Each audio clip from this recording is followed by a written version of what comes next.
Hey, what is up everyone? It's moetechreviews, and today we will be comparing the Astro A30s against the SteelSeries Nova 7 wireless. We'll be doing this across a few different categories, and I'll be telling you which one I think is better. Alright, the first category we're going to talk about is the unboxing experience. Let's start with the Nova 7 wireless. For the pros, the presentation of the headset is well put together. The second pro for the unboxing is that they include all the cables that you'll need for this headset in the box. So you have a USB-C charging cable, a 3.5mm aux cable, as well as a USB-C to USB-A adapter, so you don't have to go out and buy any extra cables here. For the cons of the Nova 7 wireless unboxing, there's no carrying case included with your purchase. At this price point, I expect there to be something in the box, even if it's a soft shell carrying case. A second con I have here is that all the included accessories and the cables are rather basic, so the cables are not braided and they feel like on the cheaper side. Now, let's move on to the Astro A30's unboxing experience, which is, in my opinion, a lot better. For the positives here, the A30s come with an excellent hardshell carrying case that feels very premium and it's fitting to this price point. Now for the cons, the A30s actually share a con with the Nova 7s, which that all the cables included are basic and not braided. So for the overall unboxing and included accessories and first impressions, I think the Astro A30s takes an easy lead here with the first point of this comparison. The second category here is design and adjustments. So this will cover off the overall design of the headsets as well as ergonomic adjustments. Let's start with the Nova 7 wireless. So the positives here in terms of design is that they're really nice looking and understated. If you wore this outside, I don't think it would stick out of the crowd much like other gaming headsets would. Now in terms of ergonomics, they're excellent here. The band has a wide range of height adjustments as well as a swivel adjustment, so it fits the sides and top of your head really well. The suspension band also adjusts in height, adding that little extra step of comfort. Overall, I think this should fit small and large heads really well. Another design element that I really like is the fabric earpads, which is an excellent choice here. They're fairly breathable, comfortable, and play really well with eyeglasses, which me being a glasses wearer is very important. Finally, all the controls on the headset are straightforward and easy to use. Now, let's move on to the Astro A30's design, starting with the positives. To me, they look very cool. They give a really futuristic vibe here, and this is really unique to this headset. So if you like uniqueness and edgy design, you'll like this one. Now, another thing I like with their design is the interchangeable plates. I think once you see more of these offered for sale, you can get a really personal design going on here. The adjustments are also really good. You get a height adjustment as well as a swivel adjustment to fit your head better. Now for the cons with the A30's design, the first con is the earpads, which are very nice and plush, but they are wrapped in a PU leather, which can get really hot. At this price point, I would have liked to see a second set of fabric or velour earpads offered in the box to give more breathability like the Nova 7s have. The earpads themselves are also designed like a square, so it's smaller than you would expect and may sit on the top of the ear instead of over the ear, causing some discomfort. Now the adjustments on here are also pretty stiff, so you may have to put some effort to get the fit just right on your head. So for the design and ergonomics category, I think the Nova 7 wireless gets this point here for its excellent balance of understated premium design as well as ergonomics.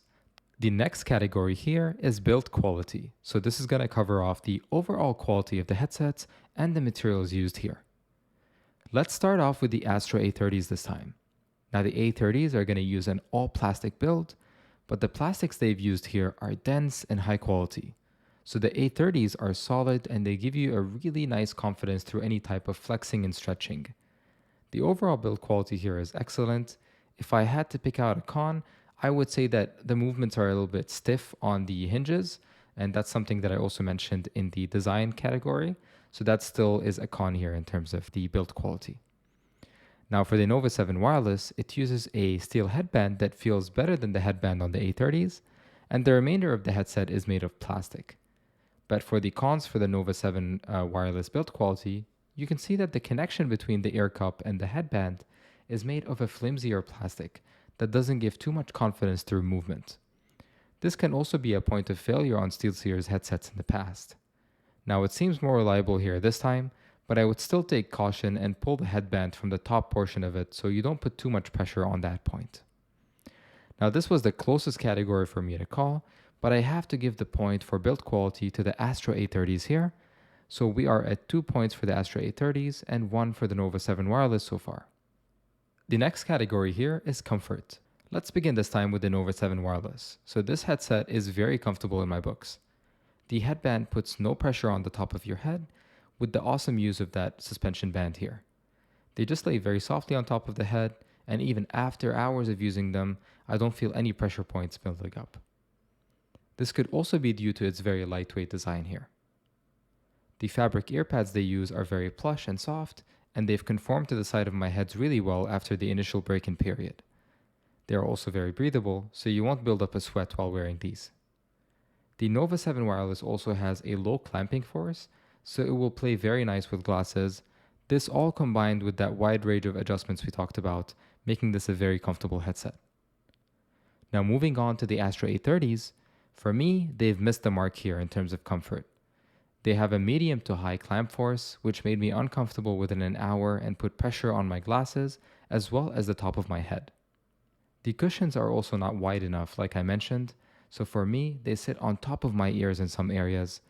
They also get very hot with that leather material they've used for the ear cushions. For me, this was the easiest category to call.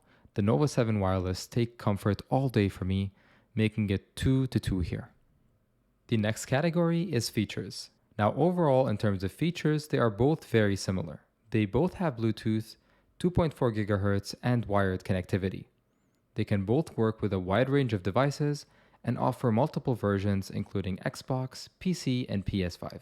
The Nova 7s will have a bigger driver and better software as well as a better battery life, so they will slightly edge the A30s in this category. If you want to see all the features in detail, feel free to watch my full reviews on these headsets. Links are in the description.